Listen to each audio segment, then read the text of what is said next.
And, immediately, the media, like on that day and into the next day were reporting what they saw. That was before, it isn't that somebody tells somebody and orders somebody to do something. It's that various suggestions, like the people in that chat room, Bob Tuscan's show, something had directed them to, dish out all this anger and attack me. It wasn't something I said. So it's something that can condition them. So, that kicks in a couple of days after the event of 9/11, where, people are somehow directed because of hearsay or like, bin Laden, and so people, we gotta go get some, they're not thinking clearly anymore. But the very first reports are generally the best somebody can do at that moment. And, I'm gonna, play the audio for this one's one of my favorite ones here. George Stephanopoulos at the scene with Peter Jennings in the studio. This is almost, or just a little over 24 hours later. This is 12:44 p.m. on 9/12. And let's see. A little earlier, we raised this question, which was actually raised by ABC's Jackie Judd, as we look at these areas down below, and the video of where the towers used to stand and where is all the rubble gone. And have you been able to, is there any way you can answer that question? I'm sorry, Peter, I didn't get the question. Okay, I apologize. Jackie Judd and several other people can keep asking us, when you look at where the towers used to stand, there is surprisingly so little rubble. Where did all the rubble go? It's a very good question, Peter, and I have asked some people who've been doing some of the rescue and recovery work this morning. If you look behind me, you can see the very remains, the skeletal remains of the World Trade Center. And one volunteer, Robert Gerlinski, explained to me the reason there's so little rubble is that all of it simply fell down into the ground and was pulverized, evaporated. No, go ahead and stop it there. And here's George Stephanopoulos. He's at the scene. He's a reporter. He's supposed to be telling the world what's happening there. And that's the best he can do. He's not trying to make a fool of himself. You have to feel for him. That's the best he can do. He kept apparently asking people until this volunteer gave this line, and okay, once somebody's given an answer, they... No. George Stephanopoulos worked for Bill Clinton. He's a card-carrying Illuminati witch. That's an assumption. Yeah. Now, that would be contrary to covering this up. He's pointing out that there's no little rubble in the building evaporated, vaporized, or whatever is, This is before people are... I get your point. I'm just saying he wouldn't have been a high-level advisor to Clinton if he wasn't in on it. I think very few people are in on it, and so that you have an organic reaction. Can I just make the point? He wouldn't, if they wouldn't use the cover-up story that the building evaporated. It's not a good enough cover-up story. It's not. If he'd have been fed a line, that wouldn't have been the line he'd been fed. If he's a... I struggle with media. I'm really having a bad time with media, where my head is on media is. But he's got to be on the scene, and he's saying the building evaporated. It's ridiculous. That's a line that couldn't have fed anybody. He would just totally discredit himself if anyone really listened to that. The building fell down, the ground was pulverized, and evaporated. The people who are in charge can do better than that. Yeah, but it's not going to be believable if it's too scripted. Sometimes the people in charge will tell you the truth, figuring you'll never believe that. So let's just tell them. Let's make this conspiracy. That's an assumption. That's an assumption you're making. Here, let's look back. What is the evidence we're seeing? We're seeing that there's not enough debris there, and here's somebody who actually agreed with that. But by the end of the week, they're talking about piles. Many times. They're talking about, they'll put out look the at truth first, but they'll put it out in a way that's unbelievable, like Sandy Hook of Boston. No, they don't. So even if you figure it out, you look like you're nuts, is what I'm saying. No. See, this gets forgotten real quickly. That's what they're banking on. But initially, because you can't have everybody in the world in on it, you need an organic response that seems like, and there's evidence that these responses we saw in the various media are just traumatized by it. They don't know, this building collapsed, that building collapsed, the next building's going to collapse, and they panic because they really don't know what's going on. And think about it, you have this top secret, the biggest psy-ops on the planet that we ever known of. Huge psy-ops. Are you going to just leak it out? It's the worst psy-op. It's the biggest. Right. When you get to the end of this, You're going to be honestly. Well, when you finally let me clarify. On things, you've seen nothing yet. Yeah, I just want to clarify what I'm talking. The trick that is used sometimes. If you put out a truth, but you do it in such a way, like I understand, but this was not ever played again. We didn't hear. We started hearing about rubble pile. Somebody's working on the pile, the hot heat on the pile. We started hearing that later on, and that shaped everyone. Right. We didn't hear that there's not enough rubble.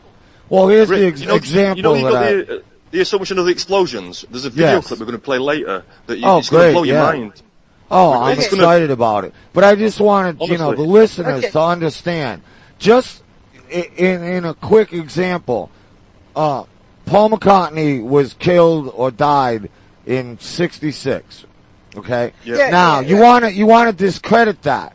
So what you do is you tell some truth. We're going to talk about 9/11 and what we can see. Yeah, but I'm giving an example by putting out the real story in a conspiratorial way that so if people try to repeat it, they sound like they're nuts. In other words, there was a movie that came out a couple years ago that was supposedly a tape done by George Harrison on his deathbed. Okay, well, if the guy who did that isn't really George Harrison's voice, and they put that out to the public, when it leaks out that wasn't really George Harrison's voice, then everybody goes, okay, the whole thing is a myth. When in fact, the whole thing is not a myth, but that must have been. Let's get back to 9/11 and talk about what happened on 9/11. Did you see enough debris there? You saw George Stephanopoulos talking there. Look behind him. Where's the building? Is there a big pile there? By the end of the week, we're being told about this big rubble pile, humongous rubble pile. But you look and right after the event, where's the rubble? Every single bit of evidence is consistent with that. And okay, then we hear the story about the lots of heat. See, it picks up after that because they need kind of an organic start, but then it just at a drop of a hint, innocent people pick up that hint and run with it. And one of those hints was by these FEMA gals who said hot steel-toed boots. They were melting on the pile because it was so hot. I've got that sound to play. Let's see if I can make that go. Whoops, I had my things muted. All right, I'll start it again.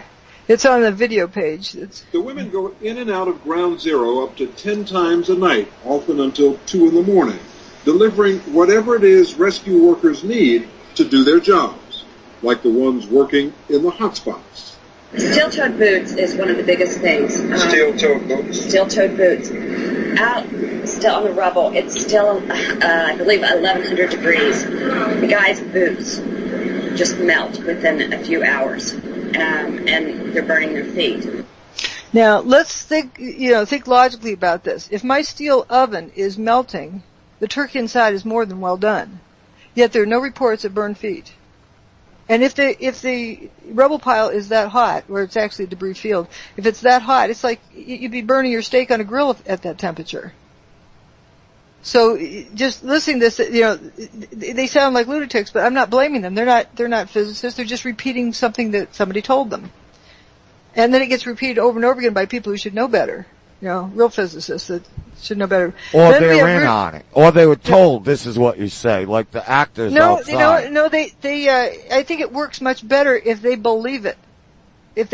So what is it, whoever says a statement like that, those are the videos that get put forward. But they emerge naturally. But anyway, here's Rudy Giuliani. Okay, let's say we hate him because he has lots of money or whatever reason. But does he really want to make a fool of himself? And listen to what he says here. Whoops. Again, this is the sound effects. Yeah, how does he know what the temperature is on the rubble pile?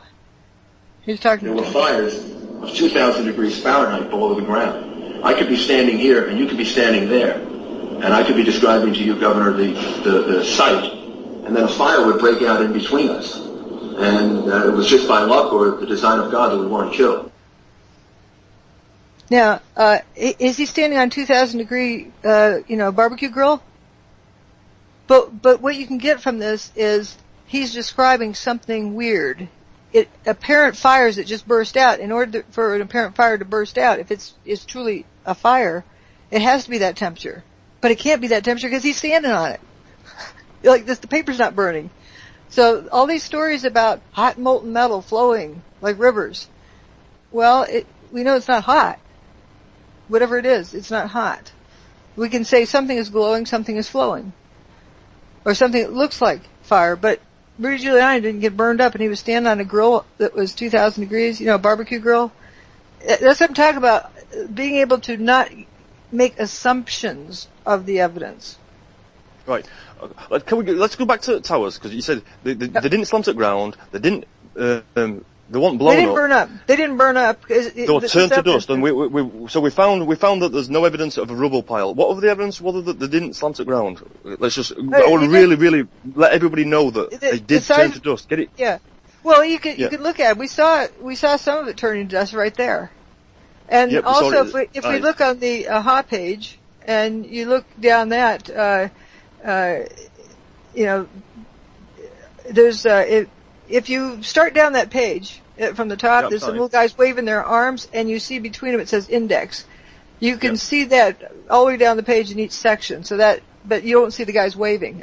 That's to direct you here. So if you click on that, you're at this index of shortcuts. If you go to item H and click on the blue button, item H, dustification, and click there, you see, a whole lot of stuff turning to dust. Now look at figure 45. And I call it shaving cream or Alka-Seltzer. That's a choke up. What? I said we didn't look at this picture last week. Okay, you see, it's opaque dust trailing this steel wheat checks, unit as it's falling down. Now, is that from dirty windowsill? Somebody didn't dust this week or last month or dust for a year? That's a lot of dust. It's opaque. And I like people to just mentally think about this. Okay, let's say you're going to impersonate that steel wheat checks. You stand on the top of the towers, you cover yourself with dust, and you jump off. The person on the ground looks up. Are they going to see that much dust coming off of you? Nope. Okay, so you grab a bunch of armloads of bags of flour and you heave the flour out as you're falling. Nope. Still, you can't put out that much dust. Pretty soon you realize that steel wheat checks has to be generating that dust. It's turning to dust as it goes down. And then if you look at figure 47, the same thing. It's a tremendous amount of dust trailing down. Then pretty soon you look at, the bubbler picture, I call it figure 42. The whole building just frothing up into dust. Now, and if you see a piece of, material flying through the air turning to dust, as we saw in that slow motion thing, or in figure 49, often it's said by the detractors that, that's dust that settled on it. And then it because the dust is so fine, it hung in the air when the steel columns fell over. Well, here, which picture is this one? Figure 49. It's a series of images, and these columns are about 700 feet tall. These are part of the core columns, and the building peels away, like peeling a banana, and the building goes away, and then, a few seconds later, this thing, leaves a silhouette of dust behind. It starts to fall and it turns into dust. And so, my detractors say, that was the dust that settled on it. Well, first of all, how is dust going to settle on it in 0.00001 seconds?